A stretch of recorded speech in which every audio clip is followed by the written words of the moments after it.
Assalamualaikum warahmatullahi wabarakatuh. Di sini kami akan menjelaskan materi dari buku N. Naparin dengan judul Penganggaran.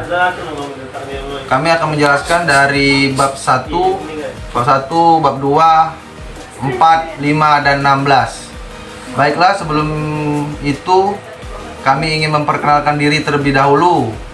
Perkenalkan, nama saya Victor Hasan dan teman saya Asipa Luptia, Ines Dwi Susanti, Desti Ramasari, Siti Ratiani, dan Rosiana. Langsung saja, bab pertama akan dijelaskan terlebih dahulu oleh Asipa Luptia. Perencanaan atau planning merupakan tindakan yang dibuat berdasarkan fakta dan asumsi mengenai gambaran kegiatan yang akan dilakukan di masa mendatang untuk mencapai tujuan yang diinginkan. Perencanaan berarti menentukan sebelumnya kegiatan yang mungkin dapat dilakukan dan bagaimana cara melakukannya. Perencanaan merupakan upaya antisipasi sebelum melakukan sesuai apa yang dilakukan dapat berhasil dengan baik. Tujuan utama perencanaan adalah untuk memberikan proses umpan maju, feed forward, agar dapat memberikan arahan kepada setiap manajer dalam pengambilan keputusan operasional sehari-hari. Selanjutnya, peraturan dan kebijakan.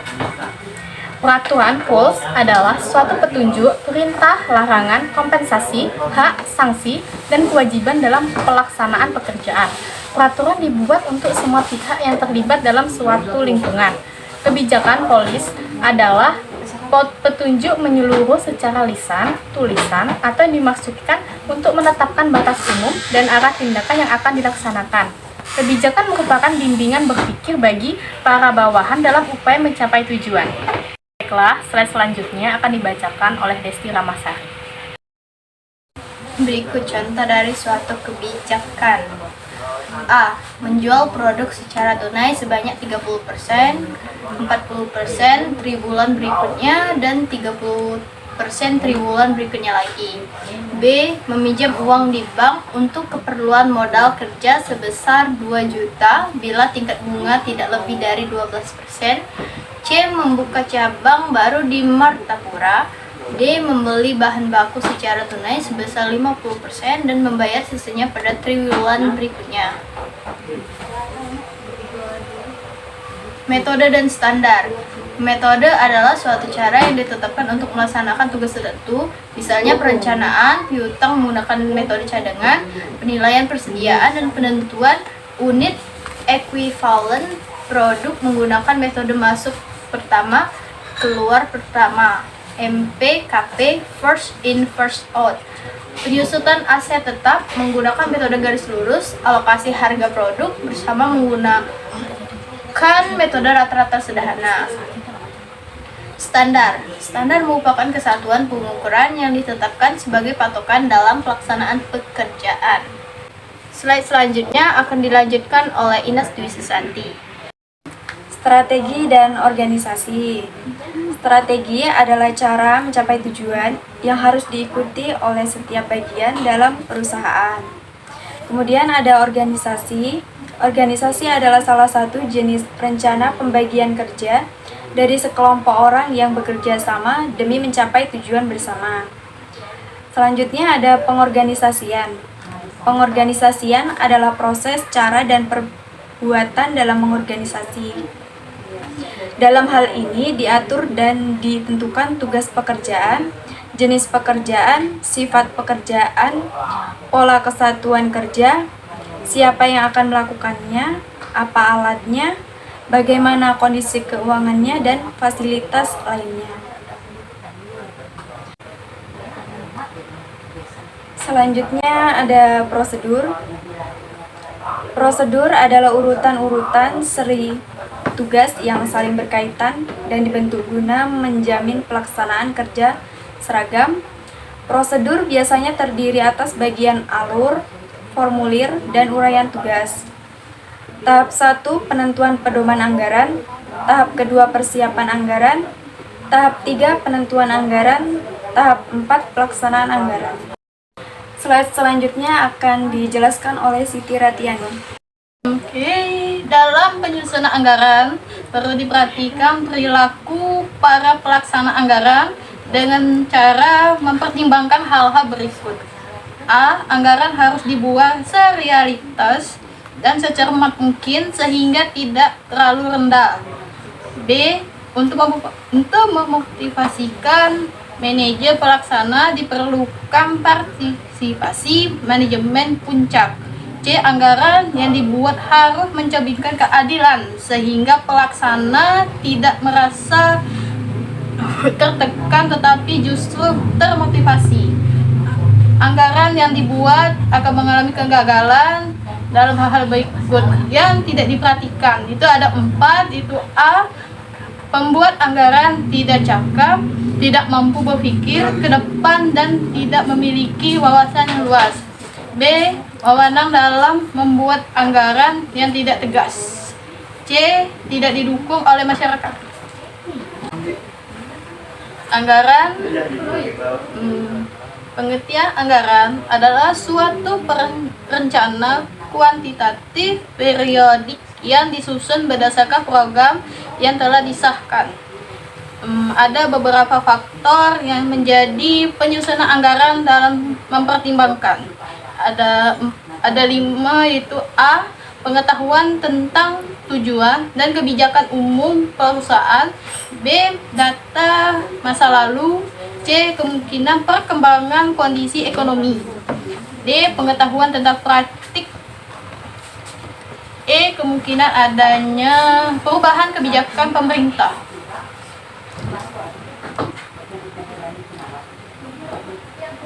Penganggaran perusahaan. Dr. Gottlieb menemukan bahwa penganggaran termasuk salah satu fungsi manajemen. Menurut Globe, berfungsi manajemen terdiri dari perencanaan, pengorganisasian, penempatan staf, pelaksanaan, pengordinasian, pelaporan, dan penganggaran.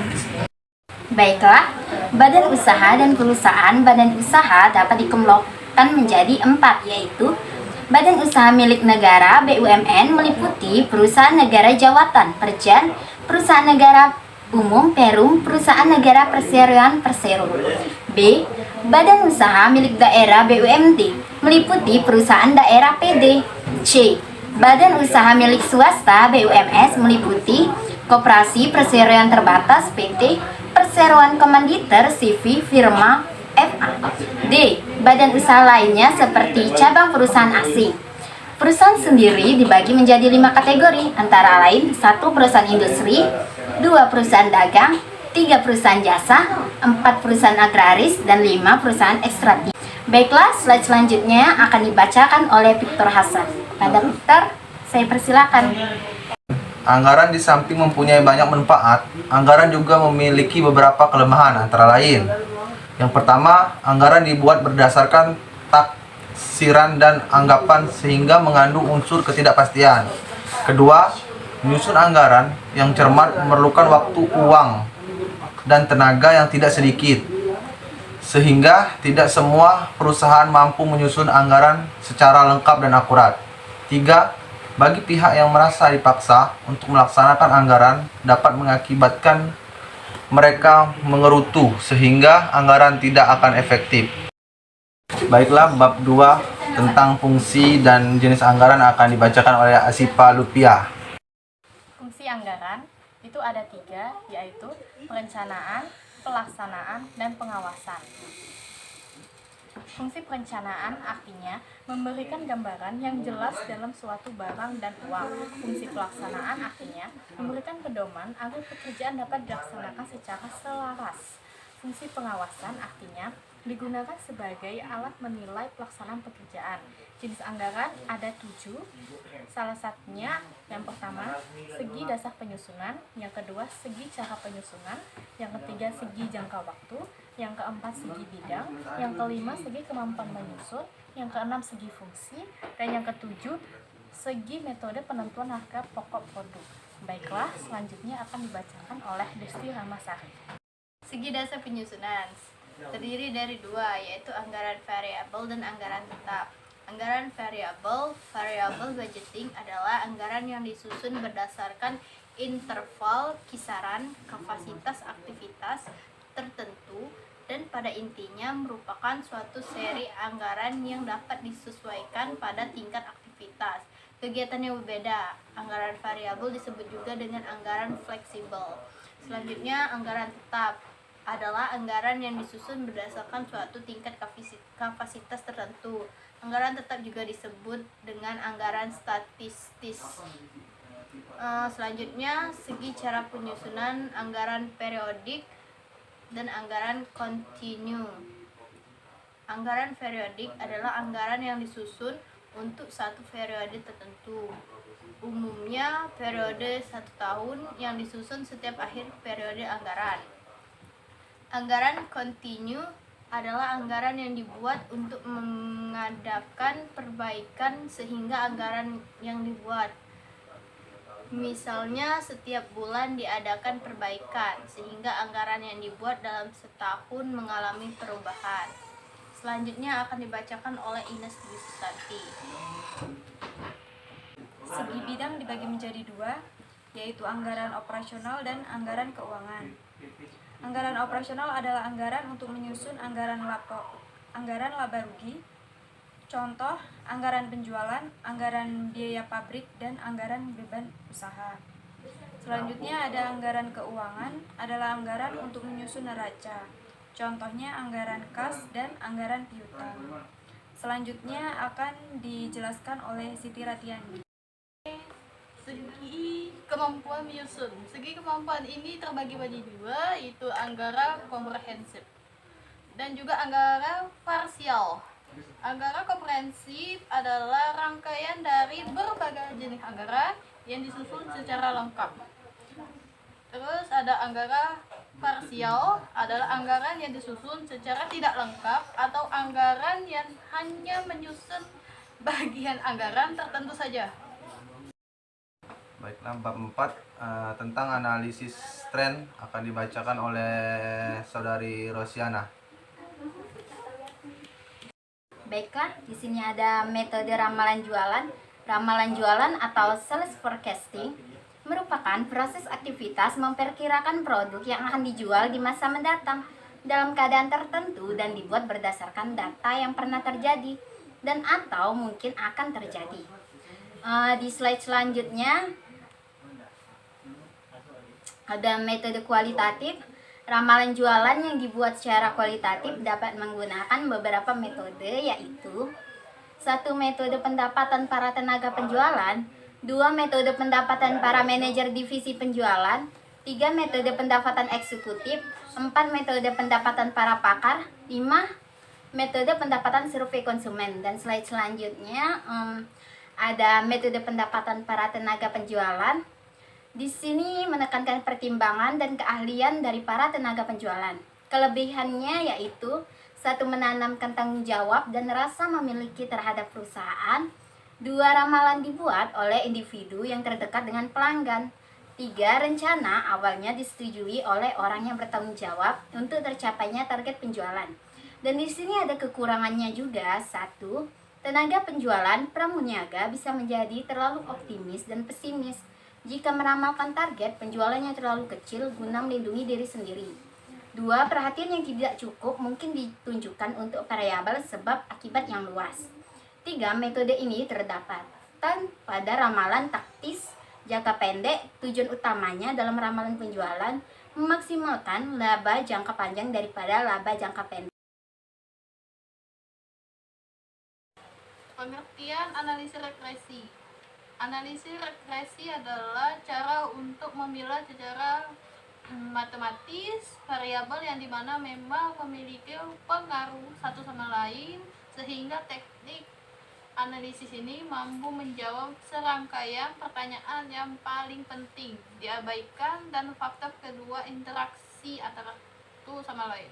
Analisis regresi sederhana bertujuan untuk mengetahui pengaruh dari suatu variabel terhadap variabel lain. Analisis korelasi. Analisis korelasi adalah metode evaluasi statistik yang dipergunakan untuk mempelajari kekuatan hubungan antara dua variabel kontinu yang diukur secara numerik. Pengertian korelasi. Korelasi merupakan salah satu bentuk dan ukuran dengan memiliki beberapa variabel dengan hubungan yang memakai kata dari variasi positif sehingga terjadi perubahan dengan meningkatnya pada suatu variabel. Manfaat korelasi. 1. Dapat mengukur beberapa hubungan variabel. 2. Memotivasi kerja terhadap produktivitas variabel. 3. Dapat menemukan kualitas dengan layanan. 4. Dapat melakukan kegiatan inflasi pada variabel yang tertentu. Baiklah, kami akan menjelaskan bab 16, penyusunan anggaran konvensional. Pengharga pokokan konvensional dibagi menjadi dua. Yang pertama, pengharga pokokan penuh atau full costing. Yang kedua, penghargaan pokokan variabel atau variable costing. Biaya variabel, biaya yang jumlahnya berubah sebanding dengan perubahan volume kegiatan. Tetapi biaya variabel per unit tetap walaupun volume kegiatan berubah. Bila volume kegiatan produksi meningkat, maka biaya bahan baku juga meningkat. Dan sebaliknya, bila kegiatan produksi menurun, maka biaya bahan baku juga menurun. Biaya yang jumlahnya tetap dalam kisaran volume kegiatan tertentu, tetapi biaya tetap per unit berubah bila volume kegiatan berubah. Oke, slide selanjutnya akan dilanjutkan oleh Asipa Lupia. Selanjutnya, saya akan menjelaskan contoh dari ikhtisar biaya variabel dan biaya tetap. Jenis biaya, ada biaya variabel dan biaya tetap. Volume kegiatan setahun. Untuk 100 unit, per unit biaya variabel diperlukan Rp200, jadi jumlahnya Rp20.000. Biaya tetapnya Rp2.400 dengan jumlah Rp240.000. Untuk 120 unit, biaya per unit variabel Rp200, jadi jumlah Rp24.000. Untuk biaya tetapnya Rp2.000 dengan jumlah Rp240.000. Metode pemisahan biaya semi variabel. Biaya semi variabel adalah biaya yang jumlahnya berubah tidak sebanding dengan perubahan volume kegiatan. Metode pemisahan biaya semi variabel antara lain: 1. Metode perkiraan langsung, 2. Metode biaya terjaga, 3. Metode korelasi, dan 4. Metode titik tertinggi dan terendah. 1. Metode perkiraan langsung.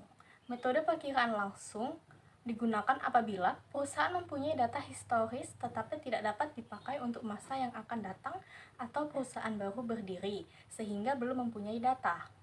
Metode biaya terjaga adalah metode yang memisahkan biaya semi variabel berdasarkan biaya tetap yang tidak menerus dikeluarkan meskipun ada proses produksi maupun tidak. Metode korelasi menitik beratkan pada data masa lampau dengan menggunakan salah satu analisis statistik. Metode ini dapat disajikan secara grafik maupun secara matematika. Baiklah, sekian presentasi dari kelompok kami. Mohon maaf bila ada kesalahan kata. Kepada Allah kami mohon ampun. Kami akhiri, wabillahi taufiq wa hidayah. Wassalamualaikum warahmatullahi wabarakatuh. Terima kasih.